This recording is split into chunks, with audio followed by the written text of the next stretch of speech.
Hello, and welcome everyone. Welcome to the next installment of the Switch for Life webinar series. My name is Rochelle Weir, and I am joined by the infamous Phil Slade, a psychologist in residence. So today we wanted to talk about managing change. So Phil and I do a lot of work with teams and organizations and also with individuals through our coaching work where we see the impact of change either done well or not done well. So we've been able to gather some great insight and some tips and some of the psychology behind why we need to do change management well to be successful as a modern leader in today's society. So during the next 45 minutes, we're going to have a bit of a chat about what happens, like physiologically, what happens in our brain, what happens in our bodies. We're going through change. And let's be honest, change is the one constant in life these days. So having this superpower of being able to be self-aware around how to better manage change by understanding what's going on for you and for your people is going to be so important. So we want to cover what's happening, but we're also going to look at what does it mean to be a leader that demonstrates empathy. So empathic leadership, what is that? How do you do that? And what are the strategies that you need to apply in order to demonstrate empathic leadership? So we've got a really simple process that will take you through. It's 3 steps that we think will take you to the next level in terms of helping your people through sometimes some really challenging situations. Yeah.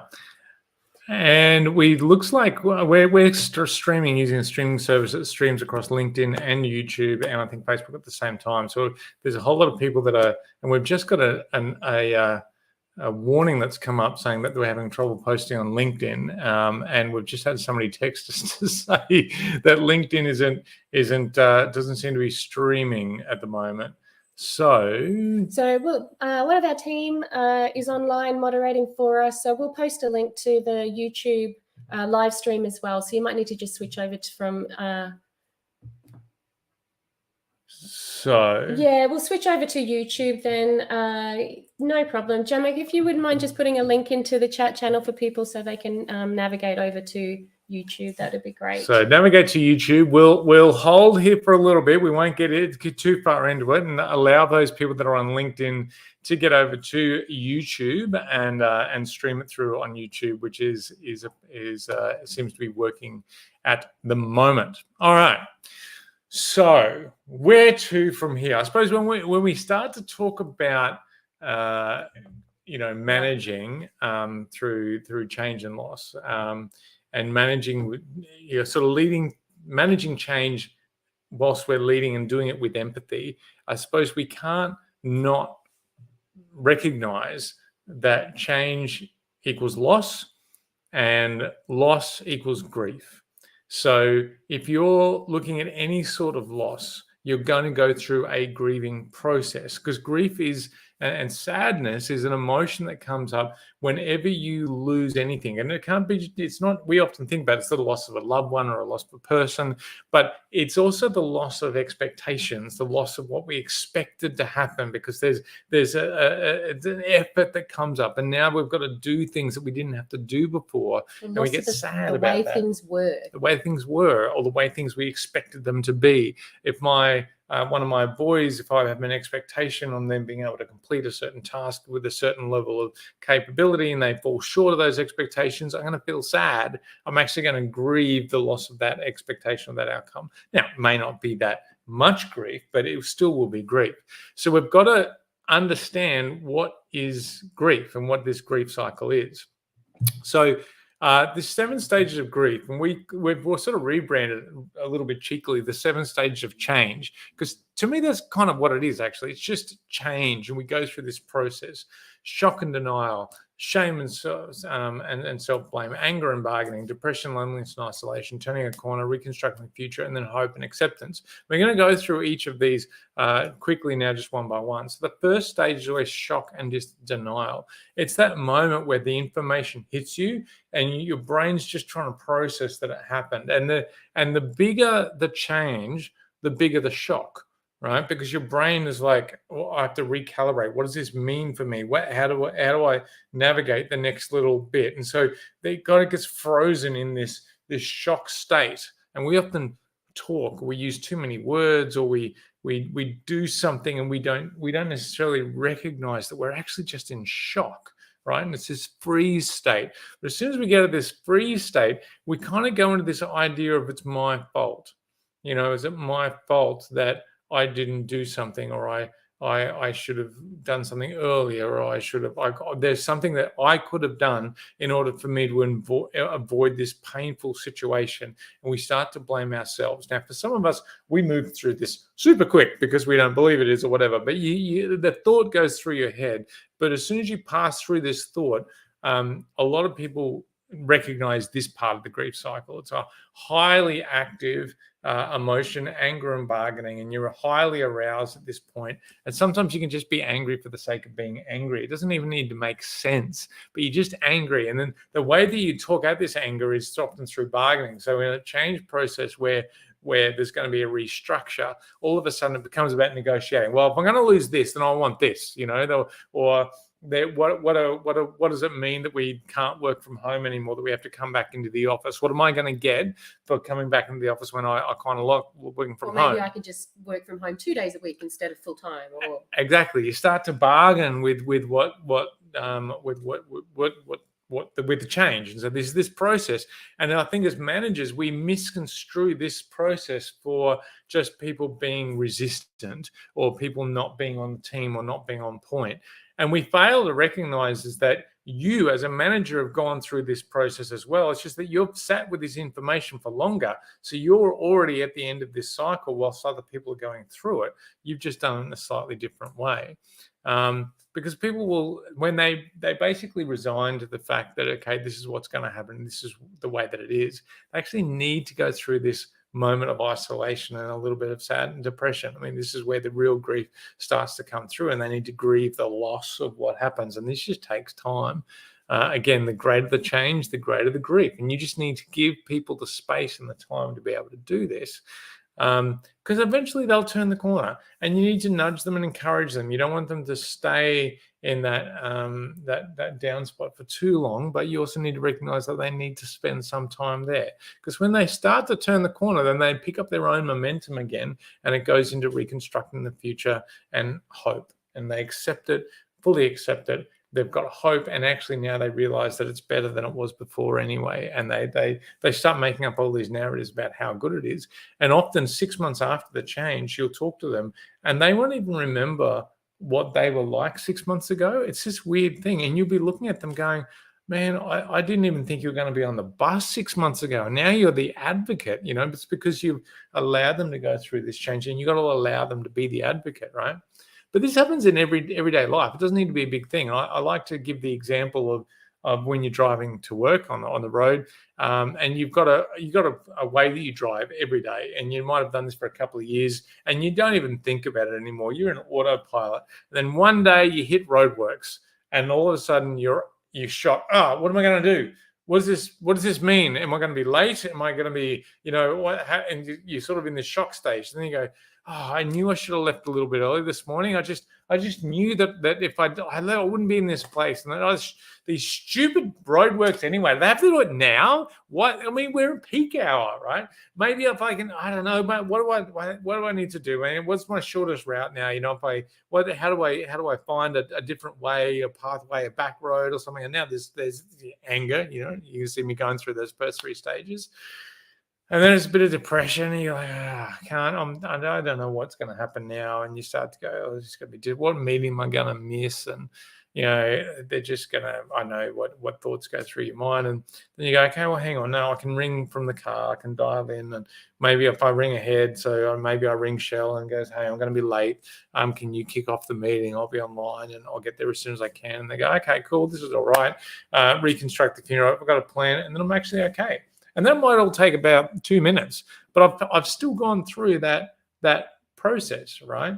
Do you know when you see this process play out, really observe, that's easy to observe, is during restructures. Yeah. When an organization goes through a restructure, you absolutely see that, consultation starts and people are like, yeah, I'm not going to be impacted. They can't do this role without, this company can't do this without me. And then there's that, oh, maybe, and I start to self-doubt, and then you start to go, how dare they, this is crap. And then as that starts to play out and they are impacted, and now that you see the, oh, crap, and their world sort of starts to fall apart for a while. But eventually over time, they'll go, I can see why they've done this, or this makes sense to me, or whatever, and they can move on. You can see it quite easy to observe. I can't say that word. You can see it easily in that restructure when you're one step removed from the process. You can see your team go through these kinds of stages. Yeah, and what is you can see, that's driving this is emotion, right? It's our emotional states. It's not our logical brain that's driving this process. It's not our rational thinking it through logically. It's all emotive. It's actually all largely irrational and illogical, right?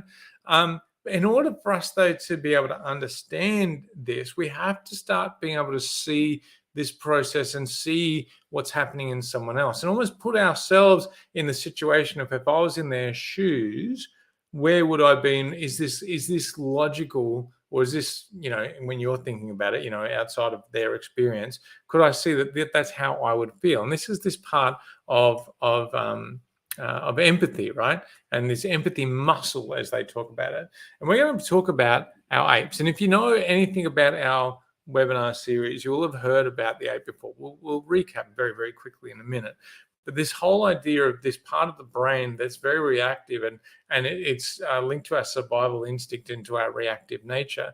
And this empathy muscle is something that scientists have really just looked at and studied. And the way they study this is by looking at a thing called mirror neurons. And mirror neurons are studied by this guy called Simon Baron-Cohen. Yes, Baron-Cohen, it's Sacha Baron Cohen's brother, but he's like the world expert in empathy research, what they call theory of mind, which is your ability to have a theory about someone else's thinking, and mirror neurons. And mirror neurons are just the thing that happens. Like if I smash my finger, a whole lot of other people are going to wince, and your own finger's going to pull apart, right? And it's because you're seeing that, and your mirror neurons are reflecting what you would feel if that happened to you. Now, it might not actually hurt me at all, and there's all these experiments about rubber mallets and things that don't actually hurt. You'll still feel that pain thinking that it was a real hammer or whatever they're using. So you've got to keep that in mind, that this is not their lived experience. This is you being able to interpret what your lived experience would be. Now, this becomes really hard when there seems to be a reaction from the other person that doesn't reflect how you would react to that situation. And it's like, well, it's just a change. Why would you be reacting that much? And this can be hard because empathy isn't just about, it's got to be more than just being able to say, what would I feel given that situation, but actually be able to step in the other shoes of that person to go, okay, what is it that they're feeling, and how can we move them on from that? And the way that we do that is by recognizing that the people got these two parts of their brain. It's not their rational, logical part of the brain that's actually being activated here. It's their ape, and it's their experiences and their safety mechanisms that are triggering, and that might be different to yours, right? It's a very reactive system one, this ape brain of ours. We call it the ape because it's system one. It was the first one to develop in the womb, first parts of the brain. It's also parts of the brain that are reflected in chimpanzees. And we think evolutionarily speaking, it's the one that evolved first before we get all this cool stuff that makes us humans, which is about our inhibition and planning ahead. And it's all slow and rational and things like that. So that's what we call the ape, but we're dealing with apes here during change. You're not dealing with that rational thinking part of the brain. So it doesn't matter how smart someone is, their level of IQ doesn't actually have any relevance to the way that they're going to react through change. And so you need to empathize with their ape. You're going, what is their reactive system doing? And you don't even necessarily need to know why it's doing it. You just got to be able to say, this is not them. This is their ape, right? This is like, is it them that's saying it, or is it their rational brain, or is it their ape? And it's usually easy to tell because they're being triggered. They're emotionally triggered, and you can sort of see it after a while that this is not them, it's their ape.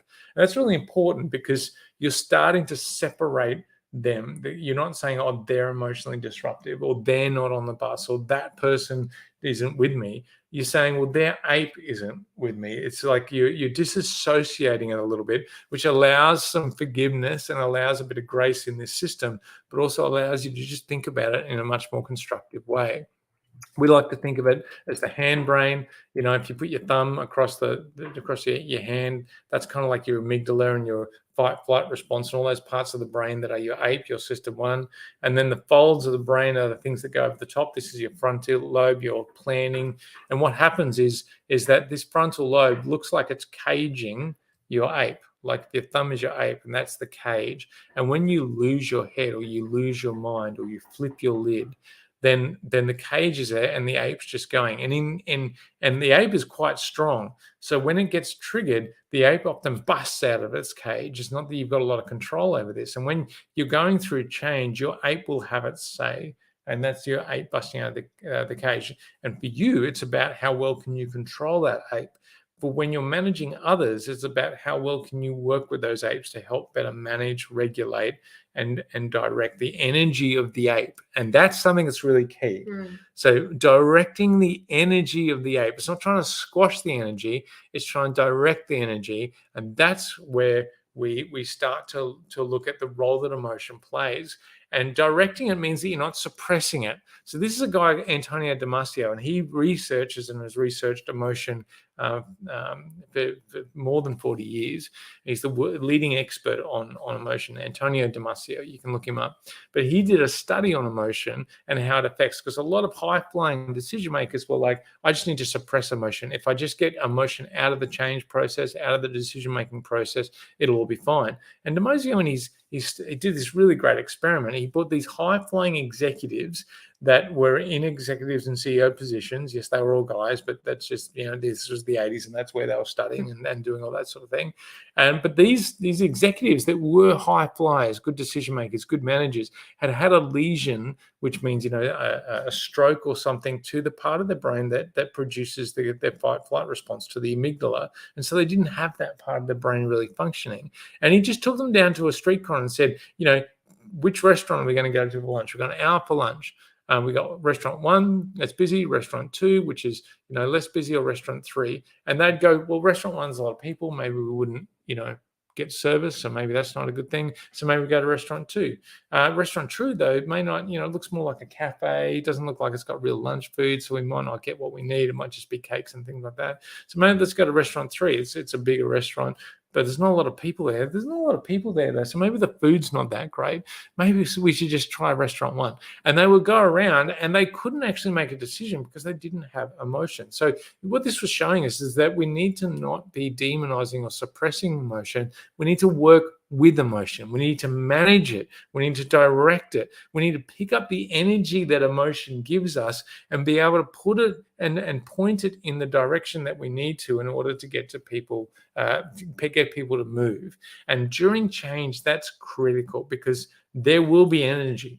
There'll be lots of energy. It's what you do with that energy that is important. If you try to suppress or ignore it, that energy will just explode and go into all sorts of areas. This is the real key. Think about the grief cycle. Think about managing apes in this period of change, and think about, okay, once we can see that energy, how do we change that energy?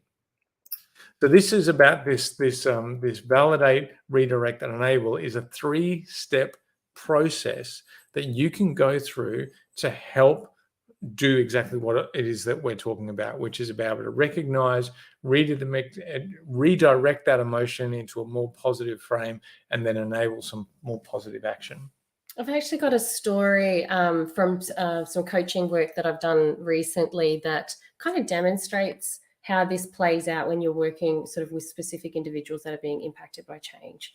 So this colleague working professional services, going through, organizational change, had applied for a promotion, and, it was quite a step up, and, they really wanted the position and felt they were ready for the position.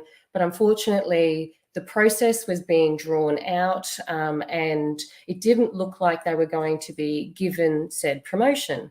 And actually, as it happens, the final decision hadn't been announced. They just sort of given some indicative feedback to question their, ability to be able to do the role. But again, no final decisions made. They were still considering their options, but it did look unlikely that she was going to get that role. She went into we call it a limbic psych spiral, right? She went into meltdown about how horrible that was. We talk about that change cycle. She went, into really heavily into that into the, what's the word I'm looking, chasm. She went into a dark space where the story started to be about her self-worth. So it was, I am humiliated, I am embarrassed, I should never have applied for it, I'm not good enough, I'm a failure at work, and it also bled into I'm a failure at life, which is just horrible. She was crying. She got to a point that she couldn't even go to work anymore and needed to take some time off. She was in a pretty dark space. And then that's when she came to you. Correct. So, and unfortunately wasn't getting the support that she needed from her leadership team. So her response was to opt out. It was that I can't be here. It is not psychologically safe for me to be at work.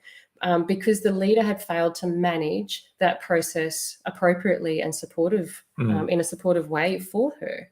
So what we're going to do is we're going to track this story of what Rochelle did in that moment through this VRE, because it's a great example of how VRE can work in the midst of a conversation. So then the conversation that we'll pick through as we go through this probably lasted how long? There's a couple of follow-up conversations as well, so I'm trying to put it together. So, we had an initial 1 hour conversation, and then there were follow-up conversations to be had because so there's some reframing needed to be reinforced. Yeah. So this is really good to know, right? So this is not something that just takes a couple of seconds. Sometimes it might, but a lot of the times it's actually multiple conversations that are stitched together over time. But as we tell the story, it'll be told as a conversation, as one conversation. So the first step is just validating emotions, right? Absolutely. And I think it's really important to differentiate between sympathy and empathy. So, if you've ever been in that environment where someone is being sympathetic, it often will just make things worse, right? So this is that they feel sorry for you instead of feeling with you. It can feel condescending and patronizing. It's not always a great space. And as we said, apes aren't really rational. So if you feel that someone is being condescending towards you, it's actually just going to make things worse. There's a great video, and the link's on the screen there. Gemma, I might even get you to put it in the chat for our audience, please, if you wouldn't mind.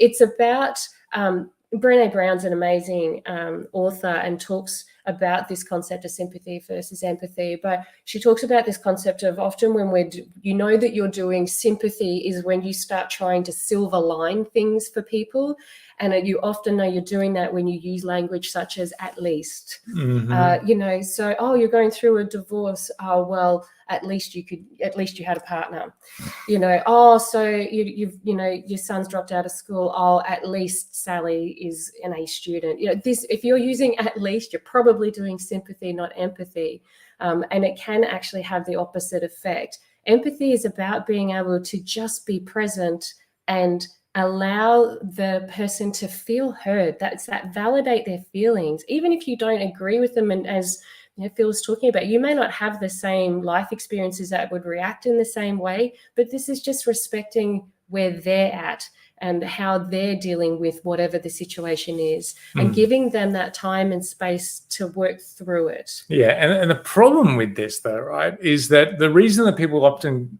err on sympathy rather than empathy is because they've got no energy left. There's nothing tapped in. I don't know what to do. Or it's like if I tried to empathize with every single person during the day and tried to feel what they're feeling, I'd be exhausted by lunchtime and I'd have nothing. I'd have to go home. Like, it's a really exhausting thing to try to feel everything that someone else is feeling. And that's, I think, one of the big misnomers about empathy is that you don't have to feel everything that the other person is feeling in order to have empathy with them. And as a psychologist, this is a trick that we need, because if we're seeing, clinically, if you're seeing, I don't know, 12 people over the course of a day, if you don't have the ability to just have cognitive empathy with this person rather than emotional empathy, you're ruined by the end of the day, and you're not actually good for anyone after about the fourth or fifth counseling session. But they still need to know that you understand, that you've heard them. And so this is where this comes into play. So what this is an emotion wheel. And for those of you that have heard about cognitive empathy, this is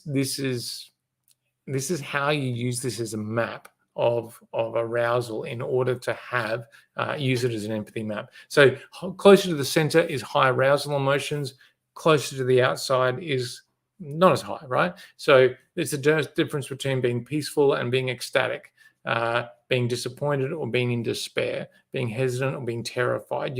They're hesitant and terrified are all scared words that mean being scared, but terrified is obviously where you've lost control. So in the center of this circle is kind of where the ape is losing control. And this is often what happens when you're in a change cycle, right? When change is happening and they're in this grief cycle, a change cycle, their ape is doing one of these things. They're either furious, they're ecstatic, they're hyper, they're panicking, or they're terrified, or they're afraid. That's usually the emotional state that they're in at some point. And what you're trying to do is you're trying to use words that sit on this emotional circle that reflect this outer part of the circle. So for instance, if they're furious or they're fuming, so in that stage of angry, and they'll be furious at something. Now, the thing that they're furious at may or may not be relevant, it doesn't matter, but they'll be furious at something. In a restructure, they'll be furious maybe that they're not being respected and they've never been heard, and people don't actually value what I do in this place.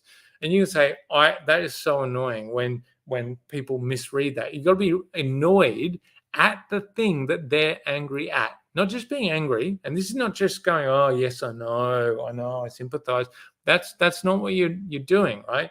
You're actively trying to use the language of that emotion at a lower level. So if they're panicking, again, they're panicking about something. What am I going to do? What if I lose my job? What if I, in Rochelle's case, she was panicking about loss of identity, lost data. Like, she was in a stage of panicking, and that panicking was just cycling her down and leading to her into a place of despair. So she was like a mix of panic and then despair, right?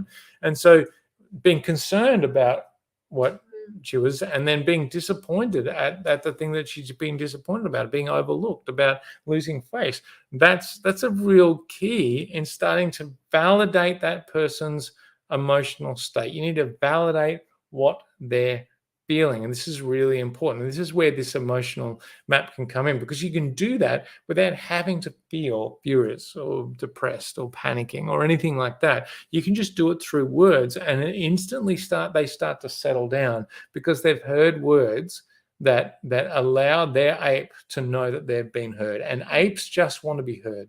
That's all they want to do, is just hear me. And the more they feel misunderstood or unheard, the more they'll start to react.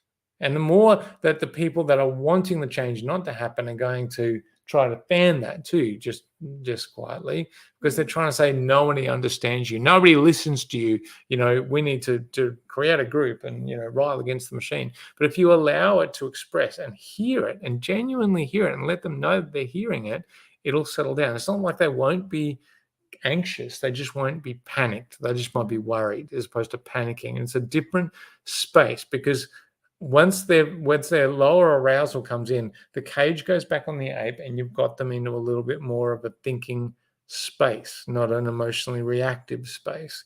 And that's what you're trying to transition in this space.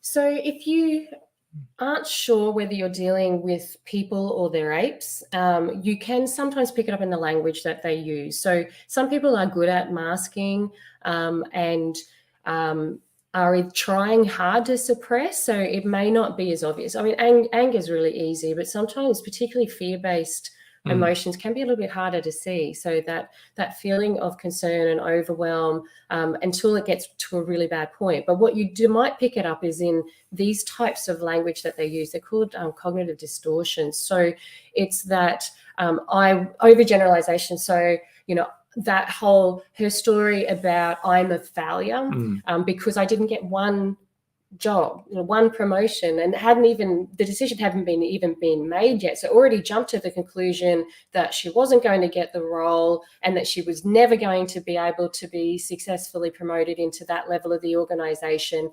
So she feels bad, therefore she must be a failure. So she's using language like, I should have just never bothered. I don't know why I even did it.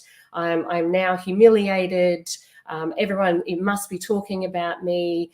Everyone must think I'm a laughing stock.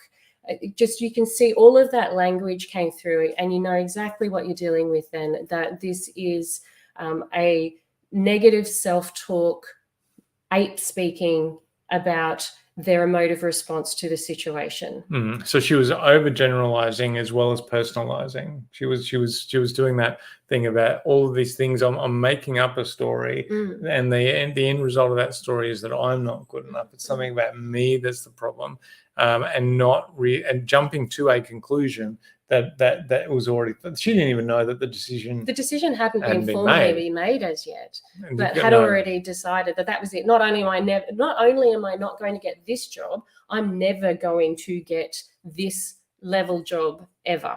So it was just that complete jumped to a horrible overgeneralization, jumping conclusion, and made to a point that it was like, well, maybe I should just quit and I should stop being in this career altogether. Like, it was such a leap to the wrong end state. And the worst thing you could have done in that problem was make her feel even more stupid for thinking that. Correct. By trying to point out how maladaptive her thinking was and how crazy it was. At that point, you're just listening and you're validating her feelings. Like, yeah, it's disappointing. That sucks. Absolutely. Absolutely. Yeah. As I said, I had to sit and hear and give her the space. It was almost like a vent. It was, and it escalated, and she cried, and she just needed to get it out. And I watched her. She went through some, the bastards and they're awful, and then I'm horrible, and just went through a variety of those different high arousal emotions, and landed on sad. It was hard to watch, but it's so important that she went through that and was able to articulate it in a safe, supported space. So you sort of watched her navigate through this emotional terrain, landed on sad, and then so you found yourself sitting in that space with her, being disappointed at the loss of exactly right. So I can see why you were worried about this.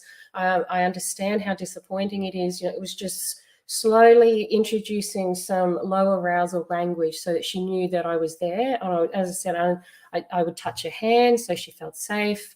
It was just reassure her that I hear her, and I am paying attention, and she's got my full attention, and I understand. So once you're validated, that becomes this point where you know that there's a connection there. The cage is on the ape. You'll be able to use that lower arousal reaction. Well, you see it come through in the change of body language, because it was like you could see the pent up, and she took a breath, and she was kind of deflated for a moment. And you use that then to be able to start to think about, okay, so you've expunged, you've let this go. Now what do we do? And we're starting to redirect the emotion. So we validated, we hear you, I understand what you're talking about, I'm on the same page. Now let's think about, what does this mean? And what I did in that moment was ask her for what evidence that she had of the narrative she was telling herself. So it wasn't that, I can't change the fact that she didn't get the promotion or wasn't likely to get the promotion. It is what it is. But it was about going, well, has the decision actually been made? Have you been told? Does anyone else know that? What evidence? So I was like, wasn't trying to be horrible about it. And I was asking with a gentle tone, but I was just starting to challenge, hey, maybe you've got some old, that this isn't actually based on fact, it's based on feelings. This is your ape talking, not you. Mm. So I went through this process of helping her to reframe. So I used a bit of a mantra to say, you can't fail if you've already won. And then I just listed all the examples, because she had this whole, I'm a failure at life if I'm a failure at work. So I was like, okay, so you've raised children whilst managing a successful career. So one, you got your degree and you've built, decades of experience and practice. You are well regarded. You've got clients that are really loyal to you. You've got, and I've just listed out all these examples. You're a really good leader. You've been able to build a high-performing team. And I kept reinforcing after every point, you can't lose if you've already won. I'm trying to change that story that she had around saying, I didn't get this job, therefore I'm not good enough, to I didn't get this job, but I am good enough. It's just not the right job for me right now. And you had to do that after you'd already validated and connected with her at an emotional level. Gosh, right? Yeah. If you tried to do that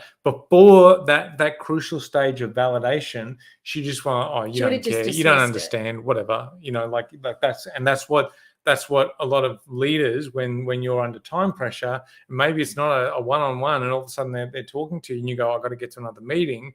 They cut across it, and then you all of a sudden you're no longer managing apes well, and apes are out of the cage, and you go to the next meeting, and while you're at that next meeting, you're now part of the problem.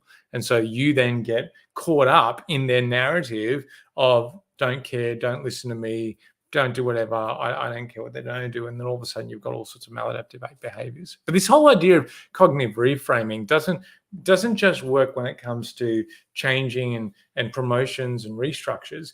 Anything that in a clinical setting, it has all these positive effects on any of these pieces, because it's a lot about the way that we view ourselves and the way that we're viewing the world. And the reality is that there's often not a right answer and a wrong answer. There's just shades of gray everywhere that we look. And so reframing doesn't mean you're trying to tell yourself a lie. You're just acknowledging that there is another possibility, and actually that two truths can be truth. Right. And even if your truth is true, there's a whole lot of other gray around there as to why, as to how, and even if the end result is the same, may have nothing to do with you whatsoever. And you think it's everything to do with you. And so reframing things helps you rethink the way that you see yourself in that situation and the way that you see the situation in itself, because there's an interaction effect that happens with that. And that's the power of reframing. But I suppose once we've gone through reframing, just in terms of how do you do that? How do you break that limbic spiral that people are in? Here are some examples of some questions that you can use to start to challenge those assumptions. Phil and I were talking earlier about which ones are our favorites. And I, as you heard me say, I was kind of going, what evidence do you have of that? You've got this whole story that your career's over, but what evidence? Because I can tell you from what I can see that you're successful in life and you're a successful mother and you're a successful business person and et cetera, et cetera. And I just challenged all of those assumptions that she had in order to get her to think differently. Which one's your favorite? Well, I love there's probably two here. There's my favorite. One is what's the worst thing that can happen? Like letting people play out. Okay, let's say you don't get the promotion. Are you really going to lose the things that you love, that you care about? Nothing's going to change. So you'll be doing them all the same. Like, is that the worst thing that's going to happen here? And who are the people that are going to not like you? And if are they going to lose respect, really? Like, what's the worst thing that's going to happen in that situation? Which is where I would have maybe gone there. But I also like the idea of going, is this a helpful idea? Is the ideas that you're having right now actually helping you in what you want to achieve and the goals that you want to achieve? And what's happening is the rumination, is the staying up at night. Is that helpful? Probably not. And I did use a version of it, and I've just remembered around saying, remember when you applied for this role, it was a win-win situation, that it was, I either get the promotion, and I get the new opportunities that come with it, or I don't, and I get to continue doing a job I love. So it was going, well, how did this go from being a win-win situation to being lose-lose? So it was just, remembering, because apes don't do that well, right? So it's about going, remember when you logically made these decisions? How do we get back to that logic and help you think that through? And this is this whole idea of the mantra that you were using with her, right? You can't lose if you've already won. You can't lose if you've already won. What's that doing? That's actually building evidence as you're doing. You're actually creating a file of facts in the mind of all the things to go, you can't lose if you've already won. What's the worst thing that happen? You can't lose if you've already won. You've already run all these sorts of different things, right? So you can sort of see how some of these questions start to play out. But this is not the end of the story, right? Once you've been able to capture their emotion by validating it, redirect that emotion by reframing their thought process, you then kind of have to shoot that energy in a more productive way. So how do we do that? And that's, as I mentioned, why it needs a little bit of follow-up too, because depending on how ingrained some of that negative self-talk is, it might take a little while to unpack it, and so it might need some refreshers occasionally. So, but what you want to do is go, okay, so now that I can think differently about this, you want to make progress, and you want to move them towards, and particularly in you've got a restructure or you're trying to get them somewhere, you do want to try and support that. So being able to help her to be proud of who she was and the work that she was doing allowed her to then think about what her next steps needed to be. So she got to a place where she was comfortable to be able to ask for feedback in terms of was I successful or not successful for this role, and start to think about, well, you know what, I'm going to redirect that energy into my team. And she's also decided that she's going to reduce her workload to 4 days a week instead of being 5 days a week, just because she needs some time to manage her mental health and all sorts of things. But she got to a really good place where she went from, I was going to quit completely, give up this whole career and fall into a hole, to having, okay, I know exactly what I need to do, and I have my self-worth back. So being able to then do something positive that she now feels back in control. So ape caged, I'm, the thinking part of me, I'm making the decisions, not my ape anymore. And I'm doing the right things that I need to do to manage me moving forward. And reinforce that. I may have sent her a couple of texts a couple of times just to check in and remind her that can't lose if you've already won. Now, this VRE concept is a really strong concept, and it can happen at a one-to-one level. It can also happen at a group level. So I know there's this great story of the Adriana Grande concert. I don't know if Adriana Grande, the singer. Anyway, I'm probably saying it wrong, but there was an explosion in England. The explosion that happened at the concert, and the announcer did an amazing thing.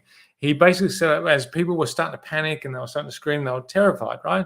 Terrified and panicking, both fear emotions. So they were doing both. And he basically got on the side and said, so this is an important announcement. I know when people are very scared at the moment, I know that you're scared. We know that you're scared. And we also know that you're very concerned about your own safety right now and the safety of those around you. What we want you to do right now is to look at the person next to you and realize that it's your responsibility to help that person get out safely right now. And to be able to do that, we need you to walk calmly in order to keep the people around you safe. And we'll go out. And that they did. And they literally evacuated this entire stadium of people in like a couple of minutes without anyone else getting hurt. And what he'd done, he'd validated their feeling. I see you're scared and you're panicking, right? And that we are very concerned for your safety. So you're scared about your safety at that point, or you're panicking that you're going to be lost or something. We are concerned about your safety. Okay. What he didn't say was, everyone just calm down and walk out in an orderly fashion. And, you can see them on the screen, people go, right? Because they don't care, right? So he did that first. He then redirected the emotion. So it's also about the people that are around you. So redirect that panic and to your own safety to the people that are now around you.